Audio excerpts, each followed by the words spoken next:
Okay, so you want to own a slaughterhouse. Simple, right? Farmers bring you animals. You process the animals. You sell the meat. Everybody eats. Everybody needs food.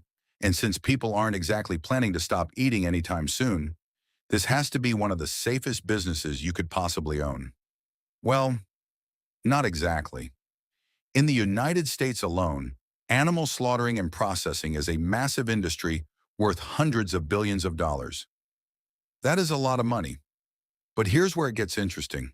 The companies processing the most animals aren't necessarily making the most profit because you can own a factory full of expensive equipment, have customers waiting to buy your meat, and still lose money.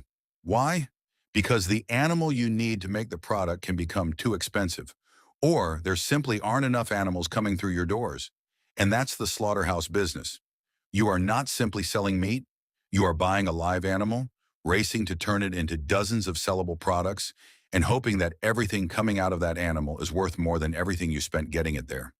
The animal, the workers, the inspection, the refrigeration, the trucking, the water, the wastewater, the packaging, and everything else that can go wrong. Miss that gap, and you can go bankrupt owning one of the most essential businesses in your entire region. Because everybody sees the steak, almost nobody sees the economics behind the cow. And before we go any further, if you enjoy these brutally honest breakdowns of businesses that look simple from the outside, but become completely different once you look at the numbers, hit like and subscribe. Now, let's get into it. The first mistake. People make most people imagine opening a slaughterhouse and selling meat directly to people in their town. But your real customer might be completely different. A supermarket distributor, a restaurant supplier, a butcher shop, a food manufacturer, a school, a hospital, a restaurant chain, or even another meat company that doesn't want to slaughter animals itself. Your slaughterhouse sits right in the middle of a much bigger supply chain. On one side, you have farmers and ranchers raising animals. On the other side, you have millions of people demanding meat every single day. And that demand is incredibly durable. People keep eating beef, pork, chicken, and other animal products, so demand isn't necessarily your biggest problem. Profitability is, because in 2026, the U.S. cattle supply has become historically tight after years of drought, high feed costs, and herd reductions. That means cattle are expensive, and if you own a beef slaughterhouse, cattle aren't just one of your expenses, they are the expense. You might spend millions building your facility, but over time, you could burn through even more money simply buying the animals. So the question isn't, can I sell meat? Of course you can sell meat. The real question is, can you buy enough animals at a price that still leaves money for you? Not every slaughterhouse is the same.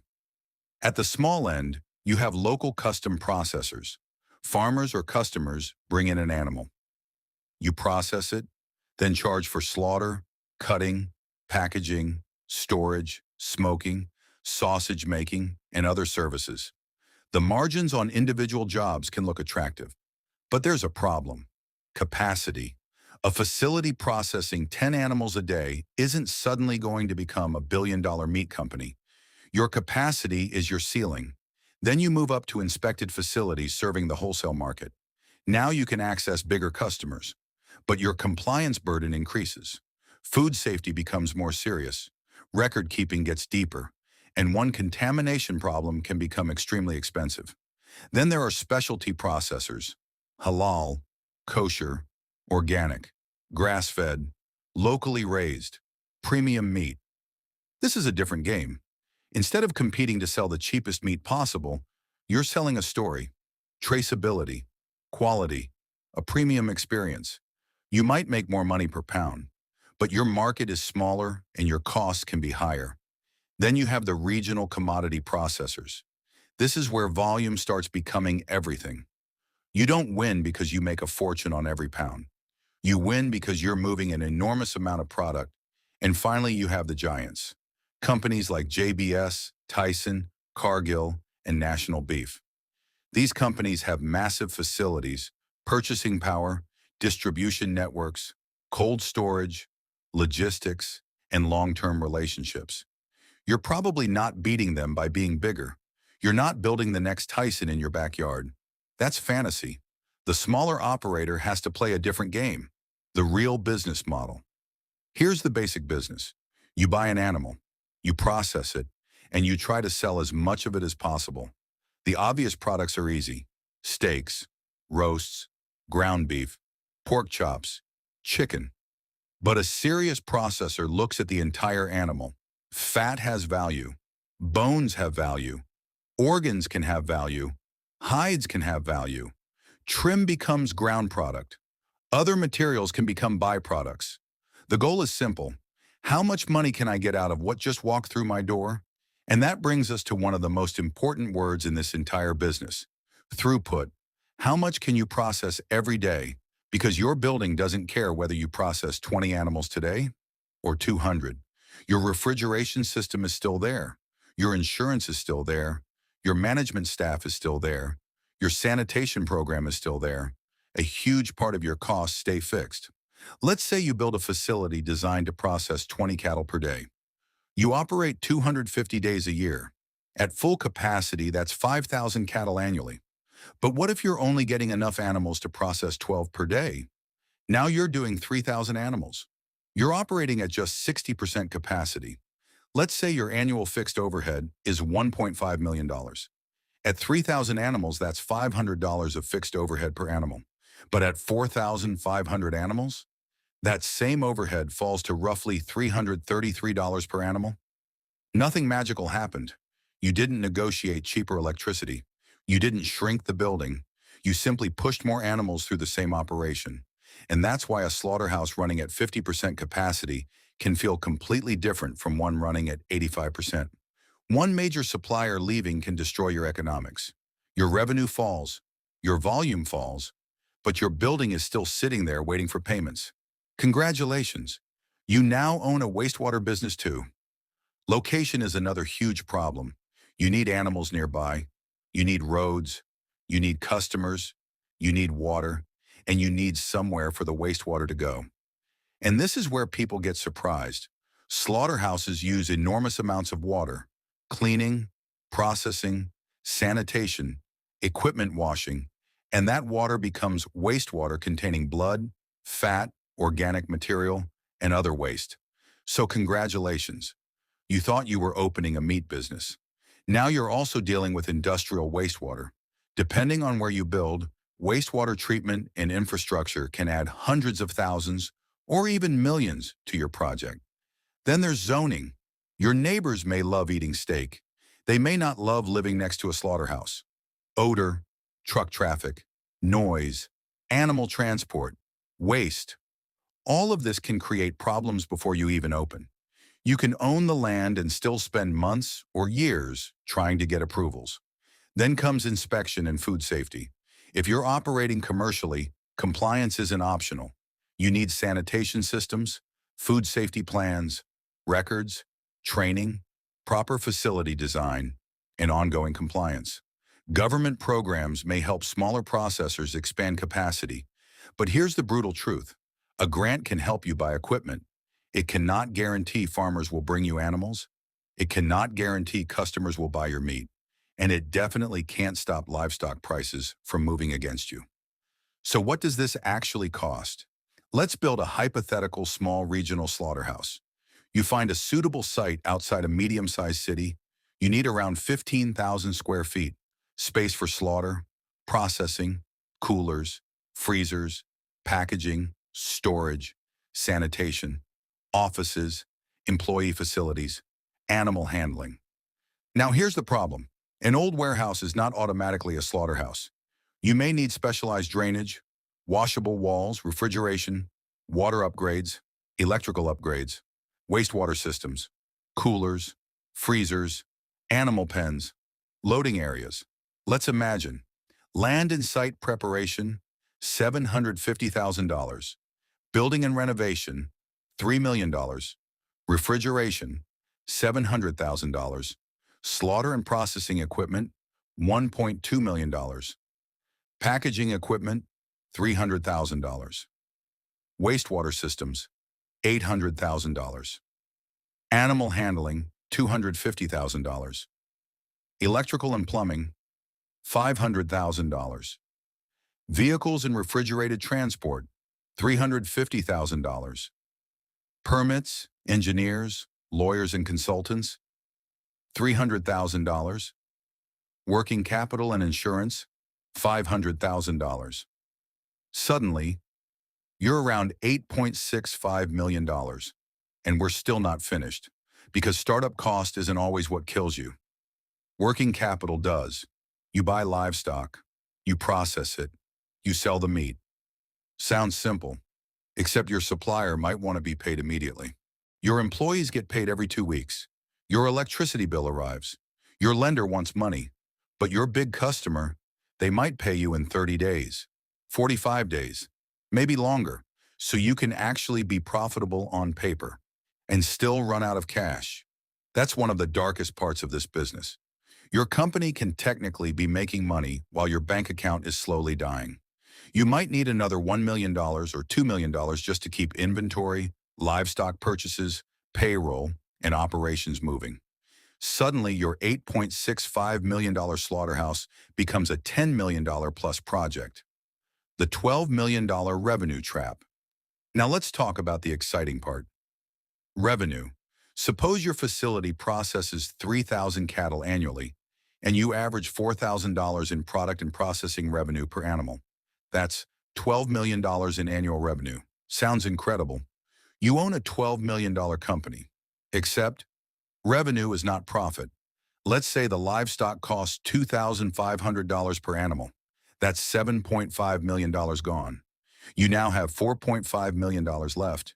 Then you pay for labor, packaging, utilities, maintenance, freight, sanitation, insurance, administration, spoilage, and everything else. Let's say that consumes another $3 million. Now you're at $1.5 million before depreciation, before taxes, before interest, and before disaster. Because then your refrigeration system breaks, a customer doesn't pay, labor costs rise, cattle prices spike, your product gets recalled, or your volume falls by 20%. And suddenly, that beautiful $12 million revenue number doesn't look beautiful anymore. The most dangerous number, the spread. This might be the single most important economic risk, the spread between what you pay for the animal and what you can sell everything from that animal for. Imagine you buy an animal for $2,500. After processing, everything you sell brings in $3,900. Your spread is $1,400 before operating costs. Now livestock prices rise. You now pay $2,800, but competition prevents you from raising prices enough. Your sales only increase to $4,000. Now your spread is $1,200. You just lost $200 per animal. Process 3,000 animals annually? That's a $600,000 hit. Nothing in your building changed. Your workers did the same job. Your equipment processed the same animal.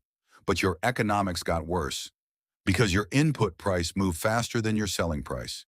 And that's the slaughterhouse business, a giant financial machine balancing livestock prices, meat prices, labor, regulation, capacity, logistics, food safety, and debt.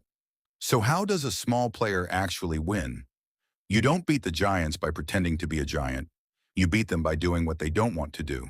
Small volumes, local farmers, custom processing, private labeling, premium cuts, specialty sausage, smoking, dry aging, vacuum packaging, direct-to-consumer fulfillment. Maybe a farmer only has 20 cattle. A giant processor might not care. You do. Maybe a local farm wants every package labeled with its own brand. You can charge for that. Maybe restaurants want traceable local meat. Maybe customers want premium specialty products. Now you're no longer just a slaughterhouse. You're providing services, and that can completely change the economics. Instead of asking, how do I process the most animals? You start asking, how do I make the most money from every animal? But that creates another problem, complexity. More services mean more labor, more equipment, more scheduling, more inventory, and more chances for something to go wrong. And labor itself is a serious problem. This is difficult, physical work. Workers can quit. Workers can get injured. Training takes time. And if you can't find enough skilled employees, you can own all the expensive equipment in the world and still fail to reach capacity. So, should you actually own one? If you have $50,000 and you're looking for a business to start next month, no, absolutely not. This is probably one of the last businesses you should casually enter. If you don't understand food processing, livestock procurement, commercial refrigeration, sanitation, regulation, and working capital, your first slaughterhouse could become a very expensive education. But if you already operate a farm, if you already own a butcher business, if you have relationships with livestock producers, if you have customers committed before you build, if you understand the regulations, and you have serious capital, then maybe this business makes sense. The smartest opportunity may not be building the next Tyson. It could be becoming indispensable in one specific region. A place where farmers have animals but not enough processing capacity. A place where restaurants want local, traceable meat. A place where customers will pay for premium products. A place where you're solving a real bottleneck. Because that's the real secret. A slaughterhouse doesn't make money simply because people eat meat. It makes money when enough animals come in, enough valuable products go out, and the difference is big enough to pay for everything in the middle. Get the supply right, get the throughput right, get the product mix right, and you can build an incredibly valuable business. Get one of those badly wrong, and you could end up owning a $10 million building that loses money every morning it opens. So here's the question. If you had $10 million to invest, would you rather own a slaughterhouse, a supermarket, a cattle farm, or the cold storage warehouse that stores the meat after processing? Which one do you think has the best economics? Let me know in the comments. And subscribe if you want another brutally honest breakdown of a dark, expensive business that looks profitable from the outside, but becomes a completely different story once you look at the numbers. Because sometimes the money's in the meat, sometimes it's in the waste, and sometimes the entire business comes down to one brutal question. Can you keep enough animals coming through the door before your fixed costs eat you alive?